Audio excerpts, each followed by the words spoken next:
मी आपलं महाविद्यालयामध्ये स्वागत करतो, कारण खरं तर आपल्यासोबत परवा फोनवर चर्चा करत असताना आपल्या पूर्ण बिझी शेड्यूलची मला अंदाज आला.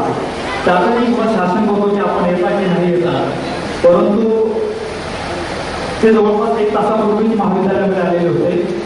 आम्ही 1 तासापासून त्यांच्यासमोर महाविद्यालयात चर्चा करत होतो आणि त्या चर्चामध्ये कडवेकर असं लक्षात आलं की त्यांचं केकेवाबद्दल फार एक वेगळं प्रेम आहे.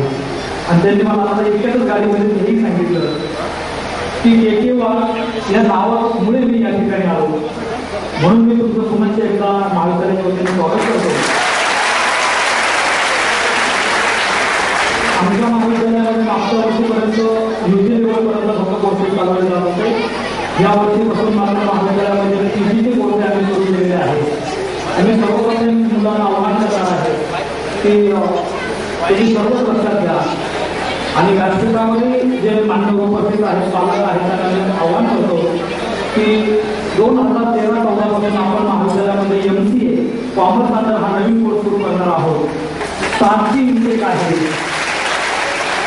आणि आजच सांगून ठेवतो, कारण आम्हालाही त्यात बरीचशी माहिती नव्हती, परंतु कमिटी येऊन गेल्यानंतर आम्हाला ही माहिती मिळाली. कोणत्याही फॅकल्टीचा ग्रॅज्युएशन केलेला मुलगा त्या कोर्सला ऍडमिशन घेऊ शकतो.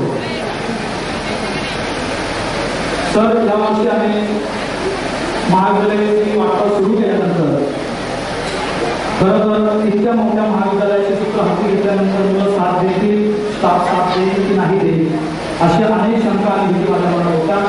परंतु सर्वप्रथम मी सर्वात जास्त कौतुक करणार आहे ते विद्यार्थी संसदेचं आणि त्या संसदेचा सचिव असणाऱ्या अमन आहेत. कारण आजच्या तारखेपर्यंत मला एकही कार्यक्रमात त्यांनी कधी अडचण दिली नाही.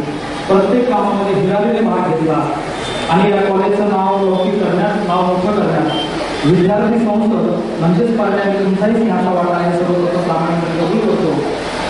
तर आम्ही सुरुवातीलाच एक अभिनव उपक्रम या महाविद्यालयामध्ये राबवला होता. वंचितांना शिक्षण द्यावं या हेतूने आम्ही 1 महिनाभराचा कोर्स, कॉम्प्युटरचा कोर्स आम्ही या महाविद्यालयामध्ये बचत गट आणि परिसरातील जे कोणी किमान त्यांना कॉम्प्युटर कळावा असं महिलांना जवळपास 50 महिलांची बॅच घेऊन आम्ही या ठिकाणी 1 महिन्याचं ट्रेनिंग त्यांना कॉम्प्युटरवर दिलं. मे महिन्यामध्ये सुट्टी असताना त्यामध्ये एक सहविचार सभा घेतली आणि सहविचार सभा घेऊन पालकांचा आणि परिसरातील नागरिकांचं काय मत आहे ते जाणून घेतलं. वर्षभर जे उपक्रम राबवले त्याचा आढावा सगळा आम्हाला घेतला. त्यातला 2-3 कार्यक्रमांचा मला उल्लेख करून करावा लागेल. त्यामध्ये